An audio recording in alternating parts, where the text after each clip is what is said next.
সুপ্রিয় দর্শক আসসালামু আলাইকুম, কেমন আছেন আপনারা? নিশ্চয়ই ভালো আছেন। আজকের ভিডিওতে আপনাদের সবাইকে স্বাগত জানাচ্ছি। আজকে আমি আপনাদের সাথে একটা ইম্পর্ট্যান্ট টপিক নিয়ে আলোচনা করব এবং এই জিনিসটা আপনারা প্রায় আমাকে প্রশ্ন করেন যে আপু, নবম মাস ডেলিভারির কোনো লক্ষণই দেখতে পাচ্ছি না, আর কতদিন অপেক্ষা করব। তাহলে চলুন জেনে নেওয়া যাক কী করতে হবে।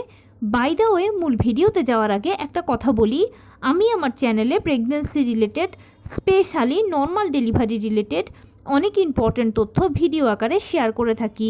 এই তথ্যগুলো আমার পার্সোনাল এক্সপেরিয়েন্স ও আমার ডক্টরের সাজেশান থেকে নেওয়া। তাই আমার চ্যানেলটিকে যদি একবার আপনারা ভিজিট করেন, তাহলে আপনারা আপনাদের প্রশ্নাতীত মনের অনেক প্রশ্নের উত্তর পেয়ে যেতে পারেন। আমন্ত্রণ জানাবো আমার চ্যানেলটিকে একবার ভিজিট করে দেখার জন্য। এবারে চলুন মূল আলোচনায় যাওয়া যাক। আমি শুরুতেই বলেছি আজকে আলোচনা করব খুবই গুরুত্বপূর্ণ একটা টপিক, এবং সেই সাথে প্রায় টাইমই আপনারা আমাকে প্রশ্ন করেন অনেকেই যে আপু, নবম মাস ডেলিভারির কোনো লক্ষণ নেই, আর কতদিন অপেক্ষা করব। দেখুন, আমরা সবাই জানি যে নবম মাসটা হচ্ছে ডেলিভারির একেবারে আদর্শ সময়।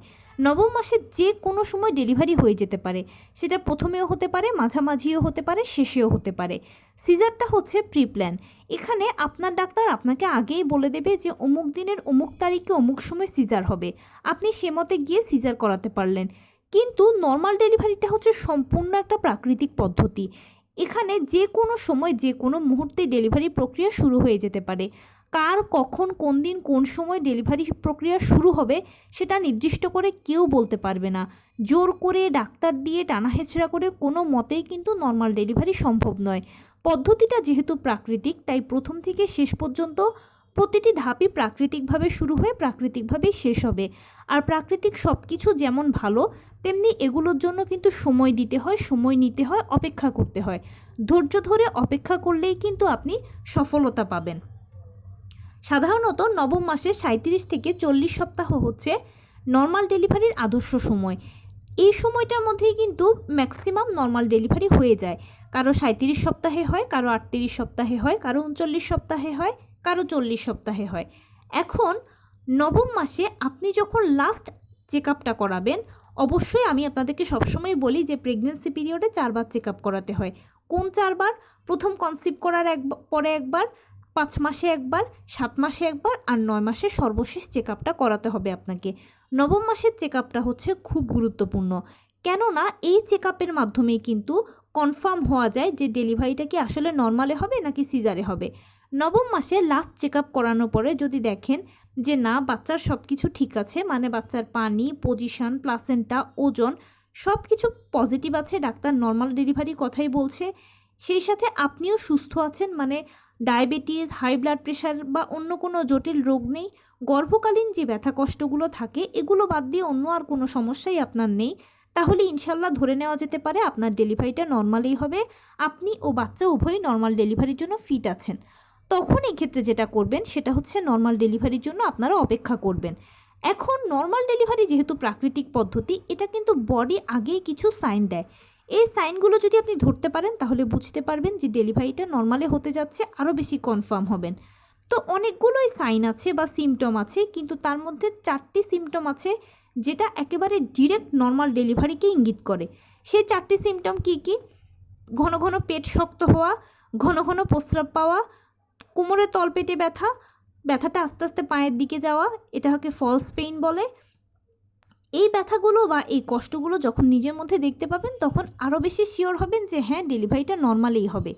কিন্তু অনেকে আছেন যে এই লক্ষণগুলোর কিছুই নিজেদের মধ্যে দেখতে পান না, তখন ওনারা কনফিউজড হয়ে যান বা আসলে টেনশানে পড়ে যান যে আমার তো কোনো লক্ষণই দেখতে পাচ্ছি না, অথচ নবম মাস, কারো 37 সপ্তাহ চলছে, কারো 38 সপ্তাহ চলছে, তাহলে মনে হয় নর্মাল ডেলিভারি আর হবে না। না, এটা ভুল ধারণা।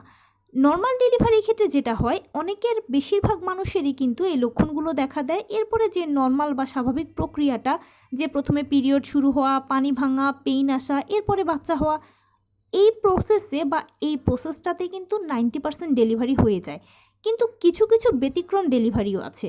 অনেকের হয় কি যে না, ভালো, কোনো অসুবিধা নেই, কোনো সাইন নেই, কোনো কিছু নেই, হঠাৎ করে পেইনটা এসে গেল, সেই পেইনটা একেবারে ধরেই ভারী পেইন শুরু হলো এবং কয়েক ঘন্টার মধ্যেই কিন্তু ডেলিভারি হয়ে যায়, এরকমও অনেকের হয়ে থাকে। তাই আপনি যদি নিজের মধ্যে লক্ষণ দেখেন তাহলে তো আলহামদুলিল্লাহ, আর যদি কোনো লক্ষণ দেখতেও না পান কোনো অসুবিধা নেই, অপেক্ষা করবেন, ধৈর্য ধরে অপেক্ষা করুন। নর্মাল ডেলিভারি ক্ষেত্রে যেটা করতে হয় যে আপনার কনসিভ করার পরে ডাক্তার আপনাকে যে ইডিডি বা সম্ভাব্য ডেলিভারি তারিখটা দেবে, সেই তারিখে কিন্তু ডেলিভারি হতেও পারে, আবার তার বহু আগেও হতে পারে, বহু পরেও হতে পারে।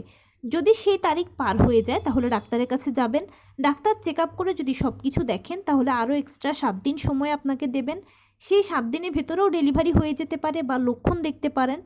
সেই 7 দিনের মধ্যেও যদি লক্ষণ বা ডেলিভারি না হয় তাহলে পরবর্তীতে ডাক্তার আপনাকে ও আপনার বাচ্চার অবস্থা বুঝে 2 দিন 3 দিন বা 5 দিন এক্সট্রা সময় দেবেন। সেই সময়ের ভিতরেও কিন্তু ডেলিভারিটা হয়ে যেতে পারে। সর্বমোট 40 সপ্তাহ পর্যন্ত আপনার ডাক্তার আপনাকে অপেক্ষা করাবেন 3 ভাগে ভাগ করে। এর মধ্যে ইনশাল্লাহ আপনার ডেলিভারিটা হয়তোবা হয়ে যাবে যদি দেখেন যে আপনি নর্মাল ডেলিভারি পেশেন্ট। আর এর মধ্যেও যদি লক্ষণও নেই, কিছুই নেই, ডেলিভারিও হচ্ছে না, 40 সপ্তাহ পার হয়ে গেছে, তখন সেক্ষেত্রে এবারে আপনার ডাক্তার আপনাকে সিজারের কথা বলবেন। হয় কি 40 সপ্তাহের পরে গর্ভের ভেতরে বাচ্চার টয়লেট করে দেওয়ার প্রবণতা থাকে, সেই টয়লেট খেয়ে ফেললে তারা মারা যেতে পারে, বা 40 সপ্তাহের পরে মায়ের গর্ভে পানির পরিমাণ কমে যায়, অক্সিজেন লেভেল কমে যায়, এক কথায় বাচ্চার মৃত্যু ঝুঁকি থাকে বলে তখন সিজারে পরামর্শ দেওয়া হয়। তবে এখানেও একটা ব্যতিক্রম আছে। অনেককে ডাক্তার দেখেন যখন মা বাচ্চা উভয়ই ফিট আছেন, মানে বাচ্চার খুব ভালো মুভমেন্ট আছে, সব কিছু ওকে আছে, মাও অনেক বেশি স্ট্রং আছেন, তখন সেক্ষেত্রে ডাক্তার তাদের পরামর্শ মতো বা তাদের সাথে আলোচনা করে 41 সপ্তাহটাও অপেক্ষা করান। অনেকের কিন্তু 41 সপ্তাহেও হয়, বাট বেশিরভাগ ক্ষেত্রে হয় কি 40 সপ্তাহের মধ্যে অপেক্ষা করানো হয় ডেলিভারির জন্য, নর্মালের জন্য। যদি 40 সপ্তাহের মধ্যে না হয় তখন সিজার করানোর প্রয়োজন হয়, কারণ বাচ্চার জীবনটা বা বাচ্চার নিরাপত্তা সবার আগে। তো এই ছিল আজকের ভিডিও। কেমন লাগলো বলুন? যদি ভালো লেগে থাকে ও হেল্পফুল হয়ে থাকে তাহলে প্লিজ লাইক, কমেন্ট, শেয়ার করতে একদম ভুলবেন না।